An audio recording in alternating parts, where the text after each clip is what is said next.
অনেকের কম্পিউটারের কিবোর্ড নষ্ট হয়ে যায় বা হচ্ছে কয়েকটা বাটন নষ্ট হয়ে যায়, সেক্ষেত্রে আমরা হচ্ছে লেখালেখির কাজ বা যে কোনো কাজ হচ্ছে করতে পারি না বা করতে খুবই সমস্যা হয়।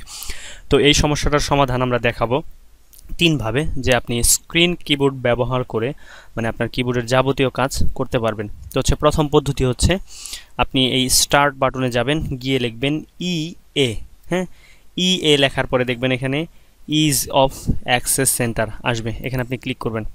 ক্লিক করার সাথে সাথে একটা হচ্ছে মেনু ওপেন হবে বা একটা অপশনে আপনাকে নিয়ে যাবে, সেখানেই দেখুন স্টার্ট অন স্ক্রিন কিবোর্ড, এখানে আপনি ক্লিক করবেন। ক্লিক করলে একটা কিবোর্ড হচ্ছে চালু হয়ে যাবে। তো এই কিবোর্ড দিয়ে আপনি সকল কাজ করতে পারবেন। দেখুন আমরা হচ্ছে মাইক্রোসফট একটা হচ্ছে পেজ নিয়েছি, এই পেজে আমি লিখতে চাচ্ছি কিছু 1 2 3 4 দেখুন লেখা হয়ে যাচ্ছে। আপনি এটাকে ডিলিট করতে পারেন, দেখুন ব্যাক স্পেস দিয়ে, হ্যাঁ ডিলিট করতে পারেন। হচ্ছে আপনি এটাকে বড় হাতে লিখতে পারেন, দেখুন এ আমরা ছোট হাতে লিখলাম, ক্যাপস লক চেপে দিলে এ বড় হাতের হয়ে যাবে। হ্যাঁ, তো এইভাবে আপনি লিখতে পারেন যে কোনো লেখায়।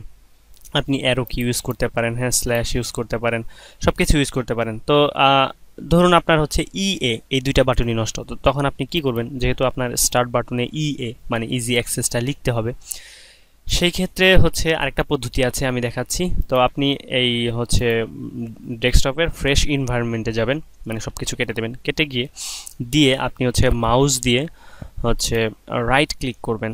রাইট ক্লিক করে এই যে নিচে পার্সোনালাইজ একটা অপশন আসবে, এইখানে আপনি ক্লিক করবেন। ক্লিক করলে দেখুন এই যে কর্নারের দিকে, হ্যাঁ এখানে ইজি অফ অ্যাক্সেস সেন্টার আসবে, এখানে আপনি ক্লিক করবেন। ক্লিক করার সাথে সাথে আপনার সেই আগের বক্সটা ওপেন হয়ে যাবে।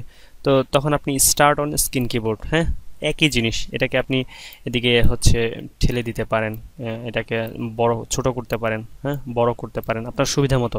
হ্যাঁ, এটাকে আপনি মিনিমাইজ করে রাখতে পারেন। দেখুন আপনার এখানে এটা হচ্ছে মিনিমাইজ বাটন, এখানে আপনি ক্লিক করলে এই যে এখানে মিনিমাইজ হয়ে যাবে। তো আবার হচ্ছে আপনি এটাকে নিয়ে আসতে পারেন। তো ধরুন আপনি এইভাবেও পারতেছেন না, তখন হচ্ছে আপনাকে আরেকটা পদ্ধতিতে এটা নিয়ে আসতে পারবেন আপনি। তো সেটা হচ্ছে আপনি কন্ট্রোল প্যানেলে যাবেন। কন্ট্রোল প্যানেলে হচ্ছে কয়েকভাবে যাওয়া যায়। তো সেই স্টার্ট থেকে আমরা যাব, দেখুন এই যে কন্ট্রোল প্যানেল। কন্ট্রোল প্যানেলে যাওয়ার পরে হচ্ছে আপনার এরকম একটা ইজি অফ অ্যাক্সেস এরকম একটা হচ্ছে অপশন দেখাবে। তো সেক্ষেত্রে আপনি হচ্ছে এখানে ক্লিক করবেন, হ্যাঁ ইজি অ্যাক্সেসে ক্লিক করবেন। ক্লিক করার সাথে সাথে আপনাকে হচ্ছে আরেকটা ইয়াতে নিয়ে যাবে, এরকম দেখুন এই যে উপরে ইজি অফ অ্যাক্সেস সেন্টার, এখানে যাবে। গেলে হচ্ছে সেই আগের হচ্ছে বক্সটা ওপেন হবে এবং তখন আপনি এখানে ইজি অ্যাক্সেস হচ্ছে স্টার্ট অন স্ক্রিন কিবোর্ড, এটা হচ্ছে আপনি ক্লিক করলেই একটা হচ্ছে কিবোর্ড ওপেন হয়ে যাবে। এটার কাজও ঠিক সেম, আপনি হচ্ছে যা দেখুন আমি হচ্ছে লিখতেছি 1 2 লিখলাম, W লিখলাম, S লিখলাম, বড় হাতে লিখতে চাচ্ছি আমরা CVBNM।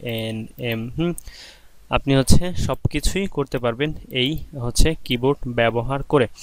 তো এক্ষেত্রে আরেকটা ছোট্ট সমস্যা হতে পারে, আমি একটু দেখাচ্ছি কন্ট্রোল প্যানেলে গিয়ে।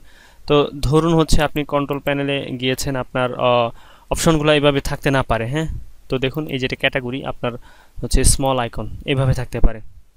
তো স্মল আইকনে যদি থাকে তো কোনো সমস্যা নেই, আপনি এখান থেকেও খুঁজে নিতে পারেন ইজি অ্যাক্সেস সেন্টারটা। আর যদি এই যে দেখুন এই যে হচ্ছে ছোট আকারের ইজি